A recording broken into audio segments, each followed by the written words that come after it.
It's now time for the #1 podcast in iHeartRadio. It's Your House is Key, the podcast that opens the door to your dream home.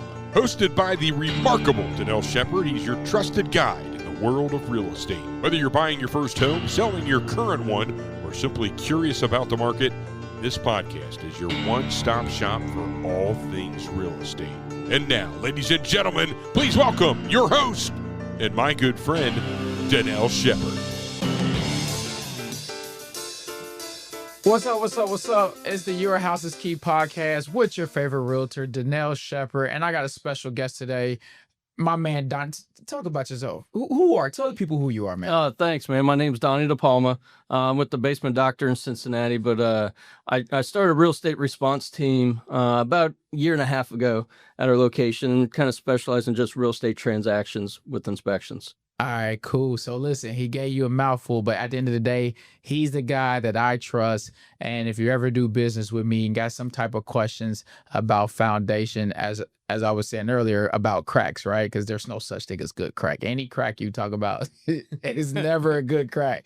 But that's why I got him here as an expert to talk about whether it's a hairline crack, whether it's a foundation, whether it's in the wall, whether it's actually in the floor, in the garage. I'm a realtor, so some of those things I may know, but I know enough just to know to call the expert. But this guy is dangerous at what he do. So thanks for being on the show today, man. I truly appreciate it because we got some questions lined up for you, just so you know. Hope you're ready. I'm ready. Pleasure to be here. Yeah, cool. So I just want to start off, right? So explain, what is the most common foundation issue you see in homes, and how do buyers or sellers or just homeowners in general, how do they even spot them? Yeah, that's a great question. So looking at a foundation, right? Foundation walls, they do two things. They hold something up. That's the house. Two things, right? Okay. They hold something back, and that's the dirt. Right? Hold up and hold back. Pretty simple. All right. Right. So when it can't hold up what it's trying to hold up, like the ground gets too soft, something like that, it starts to sink. All right. We call this foundation settlement. All right. And when it can't hold back the pressure of the dirt, that wall starts to bow in. We call this a bowing wall or wall failure. Oh. Right. Those are the two most common things we see: vertical movement, lateral movement. Okay. Things to look for would be if it's a brick wrapped home, some stair step cracks in the brick mortar. So you mentioned before you on stair step cracks.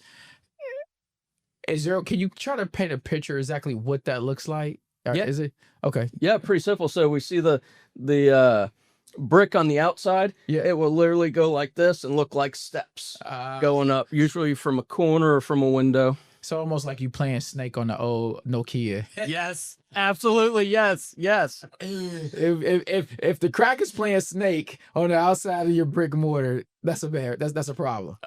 That absolutely. All right. Yep, Okay. Yep. Cool. That and some sticking windows, sticking doors, hard to open and close, that type of thing. Okay. On the inside, we'll see maybe on a block wall a horizontal crack about the frost line, some stair step. Again, stair step. If the crack's playing Snake with the corner, right? Stair step cracks down to the corners. Right. This could be some signs of some bad things, right? Okay. But not all cracks are created equal. Some are normal, so we want to take a look at it. Yep. Okay, and I appreciate that. So we're in the Midwest. We're in Cincinnati. Our weather is nuts, right? So how do seasonal weather changes? Because we were just hot. Yep. Now it's supposed to have a snowstorm coming. So how do those changes, like I said, the extreme change, heavy rain, cold, snow, back to 70 degrees again, how does it affect the foundation? Yeah, again, in Southwest Ohio here, we are not immune to extreme weather. We get this all the time. Like you said, this past year, 2024, we had 30 days that were recorded temperatures above 90 degrees. If we look back to 2023, there was only 15 days. So we had a pretty significant drought going on in 2024. Right. And what happens is layers of soil deeper that typically go unchanged, that's what starts to get affected. So as they shrink when it gets super dry, the house can move vertically. Is that why people was watering their That's houses? exactly why. Yes, they're not trying to get a bigger house. They're trying to save their house. Yes. Is some more room to grow, baby? Some more room to grow. Yep. So, if I understand, so drastic weather can start to make a significant change or damage to the home's foundation. Yep. Like will it be more cracks or is it more settling? Like what is there, or is it every house is different? It depends on what the extreme is. Every house is a little different, but we see more cracks happen. So we got a lot of calls this past summer of cracks that were never there before they started seeing it. Oh, wow. But then we go the opposite. That's extreme drought. We go to extreme rain, like a very rainy season, like 2018, 2012. Yeah. We were getting flooded. So the soils around here, we've got a lot of clays, and it expands when it gets overly wet. So now layers down deeper that aren't typically affected, they start to swell and lift it up. So I've actually had customers, their cracks started to close. They're like, oh, it fixed itself. No, it doesn't fix itself, right? If you got a crack and it closed, that's not a good thing. It's not good. Not good. Unless a professional came to close it for you. Correct. So that's okay, man. I wasn't expecting all this. Man, so okay. Or are there any red flags homeowners should watch out for that may say, hey, this is a serious problem? Yeah, so just like we talked, the stair step cracks and stuff on the outside, right, opening up bigger. Okay. And also getting smaller, like we just said. When they're getting smaller, something is actively changing. It doesn't fix itself unless a professional fixes it. So looking at that, and then the bowing walls coming in, one of the best things I can say, if we have the luxury of time in a real estate transaction, the buyer doesn't have the luxury of time, right? But 7 or 10 days. Yes, that's it. That's all you got. That's not enough to see. What you mean you wanted an extension? Extension for what? I didn't want you to have him in my house anyway. Correct. We see it all the time. So, but if it's your home and you live there, recording something seasonally, looking at what's happening, because these things often happen so slow, we don't even notice it. So when you say recorder, am I like marking it with a pen, a marker? Am I taking tape, taking a picture, or just like what would you suggest to make sure that it's being monitored properly? Some of the best advice I saw is it's hard to tell from a picture if it's bigger or smaller, right? But stacks of pennies, stacks of dimes, something consistent like that. If you can fit 3 dimes in there right now, correct, and it's only 2 dimes later, something's moved. Right. So it's a good, just simple or 3 to home remedy. Yeah, 3 to 5. Something really the other way. Yep. So something like that is easily measured. Okay. All right. So here's a question I received. What's the difference between normal settling and a problem that requires professional attention? That's a good one. We see this all the time. We use words like normal, typical, right? So I think when it comes to foundation settlement, I like the word better, common. Right. I remember comment. I think I know where you're going with this. Okay, I'm listening. Comment. Yep. So it's typically not normal to have a foundation settlement, but it's common around here. You can see that. The most common time is the first 2 to 5 years after the home is built. They move the soils around. They put this massive structure, this home on here, lots of weight. It's trying to find its footing everywhere. Right. So it can move a little bit. I would call that common. Okay. But something later, like 10 years down the road, 20 years down the road, if things start to change, something else has changed. Oh. So it would be a good time to have a professional take a look at it. Okay. So I also want to go, when you talked about common versus, what was it? It was common? Normal, typical, or common. Okay. Yep. So is it normal to have, like, the houses that have the it's not stucco or whatever, that little spray coating on the outside, the skim coat on the bottom. Coat. Yep. Is it normal to see cracks in that? Because I commonly see it. I probably didn't use the word properly, but I see it often. Yep. So that's a norm. Is that safe to say that's a norm? I would call that normal. Okay. Yes, I would call that normal because what it is it's a thin layer of concrete that goes on there. Right. Expansion and contraction all item, concrete on the outside expands and contracts, especially with our extreme winters and summers. Correct. That thin layer expands and contracts at a different rate. So I would expect that to crack over time. So I would call that normal. Okay. Now I got one. I don't know if you remember back. So I called you. I had to, and this is my go-to. This is my expert. Experts know when to call an expert.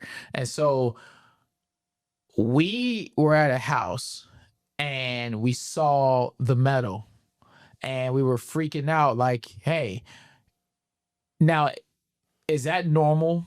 So basically, let me explain. So I think there was a clear coat, right? I remember this one. Yep. And it was like, well, what's this crack? Because we go outside and you can see the rebar. Yep. So what effects do placement of rebar have on foundation? And can you what does that look like? Because I want to hear from you. I remember this one exactly. Absolutely. I'm glad you brought it up. So inside a concrete poured wall, they have to hold that concrete together. So they put rebar in there, just right bars of steel in there, and that holds everything together, gives it strength. Right. And it should be so far off the edges of the wall. Sometimes that rebar gets pretty close to the outside edge and can be affected by our extreme weather. So it expands and contracts at a different rate than the concrete wall, and it can form a hairline crack.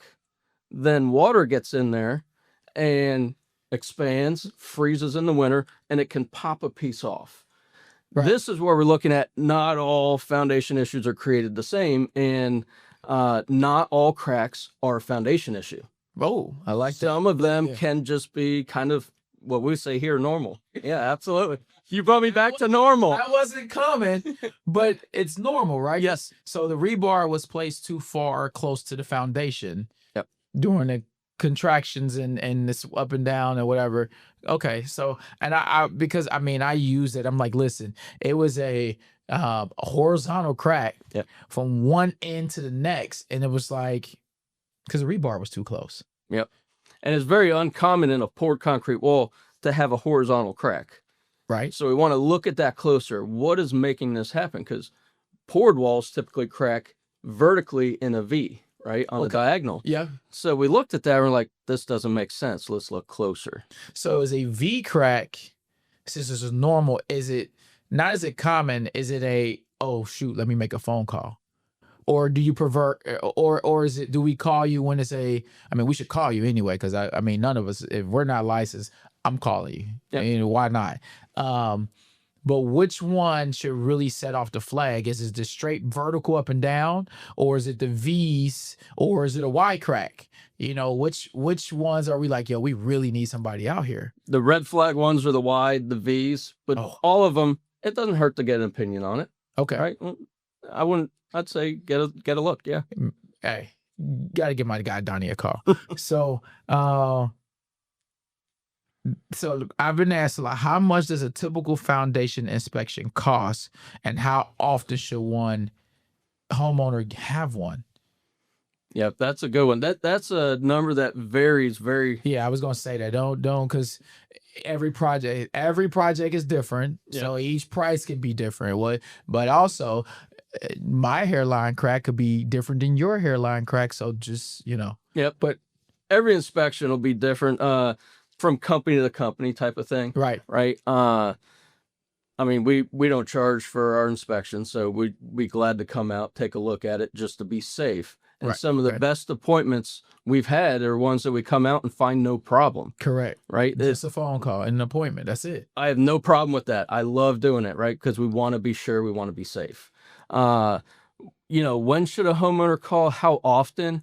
I would say during the due diligence period, it's a good time. Okay. Right. All right. We want to be sure what we're getting. He's doing your inspection when you're buying the house. Yep. Or you're getting ready to sell the house. You could do pre or post.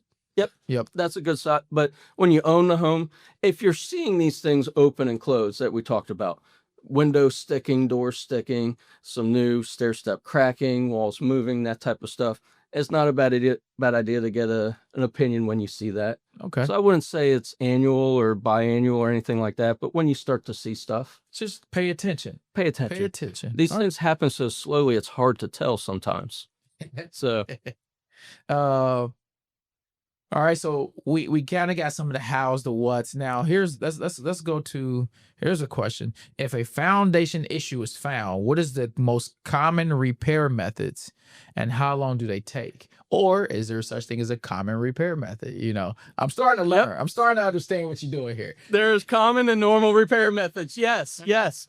So going back to the two most common issues we see. Right. Vertical settlement. Okay. So when a house is sinking, the most common solution there would be called piering, where we would dig down to expose the footer of the home. Okay. And then we will drive pylons down to solid strata, either a harder layer deep below that doesn't change, or most of the time bedrock. Okay. In this area of Ohio, it's anywhere from 15 to 100 feet. Yeah, right. It's a lot of clay. A lot of clay here. Oh, A lot of clay. That's the most common solution for vertical settlement. Okay. Our average job in that would be anywhere from 2 to 5 days install. All right. Not as bad as a lot of people think. They think foundation, they think, oh, this is a month project and everything. It's not, right? It's usually in and out. We do it every day. Right. Now, when the other problem we talked about, lateral movement, walls bowing, there's two most common solutions for that. One would be steel braces on the wall. Okay. That's the beams that just stick out from the wall. That's All the right. beams that stick out, or carbon fiber straps. That's the new stuff. That's the kind of new stuff. Yeah, it's been around a while, but it works very well. It's 10 times harder than steel. Really? 10 times stronger than steel. And the steel beams, we can actually push that wall back over time and try to straighten it out. So, but not with the new carbon. You can't. It's more so just to hold a support, right? Just to hold, and it's no more inward movement. So I can let go of my old school notion or way of thinking, like, because it's not a thick bar, it's not supporting. That's no longer the image. That's no longer the thought. That thin carbon fiber, once you slap it on, that wall should be stable. Absolutely. Yeah, and it could be kind of scary, but it's the same type of carbon fiber used to reinforce bomb shelters, high-rise buildings, highway overpasses, airplanes, that type of stuff. So it's extremely strong. The average job install for a wall bracing, either way, with the braces or the carbon fiber, is usually about the same, 2 to 4 days. Okay. All right. So listen, either you take up some space from your wall, you got to watch where you're walking, or you keep your space and just use the carbon fiber. Yep. But they both work. Because I used to go at houses and be like, they don't have a beam. What is this? And then you told us about it, and I was like, oh. Yeah, that's like right. that. We did go to the one. Yep. Yeah. So let's see. Well, when you go look out, I'm gonna word this. They kind of brought it over different so the question was, can foundation problems kill or sell of a home, or is it usually something that could be worked through with repairs? So that's a flat out yes. Yeah, right. Absolutely. So I'm gonna change that and say, when you go out to look at homes, who are you representing, or are you representing anyone, and what is your purpose? Like, is it for knowledge, or we have to fix it? Yeah, I'd say all the above, right? Okay. So I'm working for whoever's called me there, the buyer or the seller, right? Okay. And we're going to look at just what their concerns are, because let's break down a real estate transaction. You find the home, you call the inspector. Correct. And then he comes out and you get this, what is it now, 30, 40, 50 page document? The minimum 65 page document. Yeah. And it's all these reasons why to not buy this house. Yeah. Right. And it could be scary, and not everything on there is a reason. Correct. Now, there's some standouts. Typically, foundation is one of the standouts that's the scariest. Correct. Right. So you've got some fear, and then this entices the fear, raises the fear, and then they hear foundation, like, I'm out of here. Right. Because I used to be like, listen, we don't do foundation problems. And yeah. It doesn't need to be that way. We fix this every single day. It's very common in this area, right? Very common. Like how you did that. Yep. They're very fixable. And a lot of people just, we don't know what we don't understand. And when we think foundation, that holds the whole house up. Yeah. So it makes it scary. That's scary. Yeah. And they think this is a 2-month project that's $100,000. It's not always, right? It's usually very reasonably priced, can be done very fast, Right. Yeah. Yeah. and has a lifetime effect on the home. It could be permanently corrected. So, but when you show up, you're more so just wanted, even though the buyer call is still to provide knowledge, like, hey, this is not an issue. Don't worry about it. Hey, this is an issue. Ooh, something needs to be done. Yep, absolutely. If it's their concern level, Correct. if they're concerned with it, I try to come from an education standpoint. Okay. Yep. This is what I see. This is what could happen.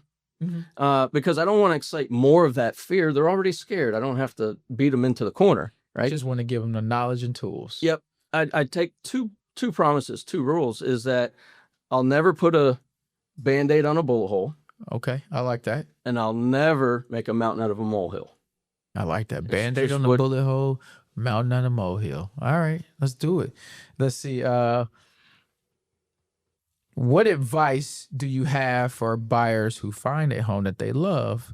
Well, we already talked about it. Call Donnie. Yeah. We was just gonna call him. I don't even know why I even read that. I usually say something there, right? And you look at it, if this foundation issue did not exist, Right. is this the perfect home? Is it the perfect location? Usually it's yes. We fix this every day. Right. This can be fixed. Don't worry about If this. it marks the box, I explain it to you and you get it. You understand. I've been doing this for years. It can be fixed. So there's, unless it's a complete teardown, there's probably no foundation that can't be fixed. Is that what I'm hearing? I've rarely found any that I can't fix. Okay. Yep. All right. All right. So as a homeowner or as a seller, when they like, how do you prepare for foundation inspection? Or is there a foundation? Like, can you prepare for it? It's just showing you the wall, right? Like, here's my wall. Yeah. Or- Yeah. So just taking a look at it, there's not much to prepare other than maybe, we started talking a little bit earlier about a pre-listing inspection. right. My top realtors like you, right? You've told me homes with problems identified ahead of time. Yeah. And corrected ahead of time. These homes sell for more money. Yeah. And they sell faster. It shows you care. Absolutely. Yeah. Absolutely. I like that. So pre-listing inspection could be a good idea. So I want to ask this differently. Now, taking the client out and they like the house and they've seen work has already been done. Can they call? Can someone reach out and say, hey, can you come verify that whatever method that was done is actually a fix or solution to what we currently see? Absolutely. Remember, I don't just walk away. I'm your guy. That's why I'm still here.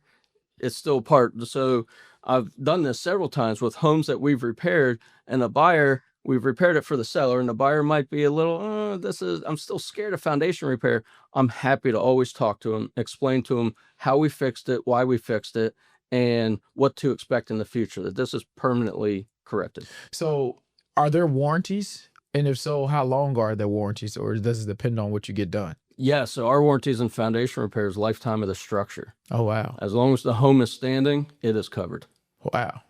Man, they don't even give stuff like that on cars. They don't. They don't. But you go lifetime the house? Man, I'm going to put wheels on this and drive this. Yep. Okay, so are there any preventative measures homeowners can take? And if so, what are they? And which ones do you truly recommend? Hey, do this. Yep. Or can you say it that way? Yeah, we can say that, right? And it's about looking back to the extreme weathers we talked about. Okay. Extreme cold, extreme wet, extreme dry. We just talked a little bit, which is funny and it sounds weird, but in the extreme drought, people were taking soaker hoses and watering their foundation. The foundation. It's not to get a bigger home, right? But what they were doing is when we have extremes, layers deeper get affected. So we can't control the weather. If we could, we'd be talking on my yacht in the Caribbean right now. Listen, both our yachts be parked next to each We'll other. be tied up together, right? Right. But we can control a little bit of it by watering around the foundation to keep it a consistent moisture level that it normally would have been. Now, as far as the other way, extreme rains, Right. it's hard to be reactive in that. But proactive in that would be if you see an area of your yard that's constantly wet, you might want to take a little bit of drainage. You might want to do a little bit of French drainage, something like that. Okay. The drought we just had, if there's that area of grass that's still green, Yeah. it stays wet. Right. So we might want to look at some yard drainage or something like that. Sprinkler system. It's not the sprinkler system. There's something going on there. So a little bit of proactive there. Looking at the grade towards the home. Ideally, you want to grade away from the home and not tilt it down towards it. All right. Any other advice you got for homeowners or buyers or sellers when it comes to foundation? That's about there. I mean, be aware of it. Okay. Look at it. Just record what you see, and we'll get a bigger picture over time. All right. Now, there's one piece of advice that I got for you guys that he didn't say, and that is to give him a call or give him an email. How do they reach you for these questions if they want to elaborate more or actually just have you come and represent them for their house? Man, you laid me up on that one. I didn't take what you were laying down there. How good, bro. Right? That's why we a team. I get you. You can call me directly, right? My cell's on all the time. I do last minute appointments. I usually keep open time in my schedule. You can reach me on my cell. Give yourself a shout out. What's your cell phone number? Yep. Go ahead. It's 513-325-6563. Make sure you write that down. Make sure you write it down. And he does show up. I'm telling you, on the spot, last minute. I know because I've used him multiple times. And I'm not afraid to say that because, again, an expert knows when to call another expert to help find a solution to something that you don't have that. You know what it is or you're aware of it. But when you don't have the answer, the best thing is knowing that you know somebody who does. And so, again, man, I want to say thank you for coming to the podcast. It's always a pleasure. I'm definitely, because we got some more foundation questions. So we're going to come back. We're going to do another part 2 of this. So make sure you guys pay attention to that. And as always, I'm your favorite realtor, Dannel Shepard, and my buddy Dottie with the Basement Doctor. And always remember, with me, your house is key. And we'll see you soon. Peace. Thanks for listening to Your House is Key with Dannel Shepard. Each week, Dannel dives into essential tips, insider secrets, and expert advice to help you navigate the exciting journey of home ownership and home selling. From understanding market trends and finding the perfect neighborhood to even securing financing, staging your home, and closing the deal, there's only one guy that gets it done. Dannel Shepard, right here at yourhouseskey.com.